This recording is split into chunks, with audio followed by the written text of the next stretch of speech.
Dans un village niché entre les 12 courbes de collines boisées, vivait un garçon nommé Yuto. Yuto était fasciné par l'eau, par ses multiples façons d'exister, de la pluie qui nourrissait la terre au fleuve qui serpentait comme un dragon à travers la vallée. Cependant, ce qui captivait le plus son imagination était la puissance et la résilience du fleuve qui traversait son village. Comment peut-il être à la fois si fort et si accommodant ? Se demandait-il. Le désir de Yuto de comprendre le secret du fleuve l'amena à la porte d'un maître zen, connu pour sa sagesse sur l'harmonie de la nature.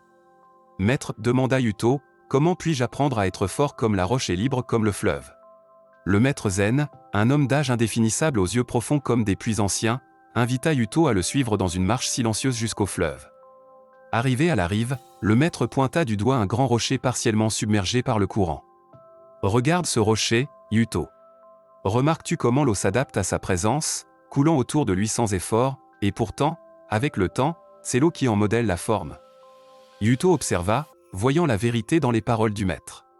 L'eau, avec sa douceur persistante, érodait lentement la pierre dure, démontrant que la douceur et la persévérance peuvent surpasser la dureté et l'obstination. Tu veux être fort comme la roche, mais la véritable force, continua le maître, réside dans le fait d'être comme l'eau.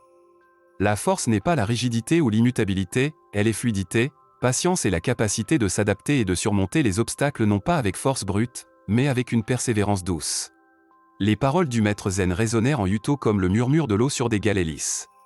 Il comprit que la force ne vient pas de s'opposer au monde, mais de s'harmoniser avec lui, en accueillant les défis de la vie avec flexibilité et résilience. Dès ce jour, Yuto commença à pratiquer la voie de l'eau. Il faisait face aux difficultés avec calme et adaptabilité, apprenant à couler à travers les obstacles de la vie avec la même grâce que l'eau coule autour des roches.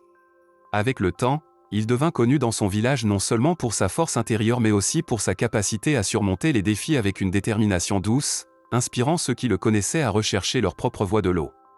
La véritable force réside dans l'adaptabilité et la résilience, non dans la rigidité ou la force brute.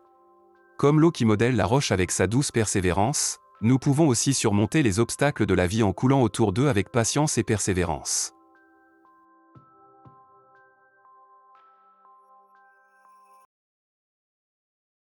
Merci d'avoir regardé notre vidéo, nous espérons qu'elle enrichira positivement votre vie. Si vous avez apprécié, cliquez sur « J'aime » et rejoignez notre chaîne Esprit en évolution pour ne pas rater la prochaine vidéo.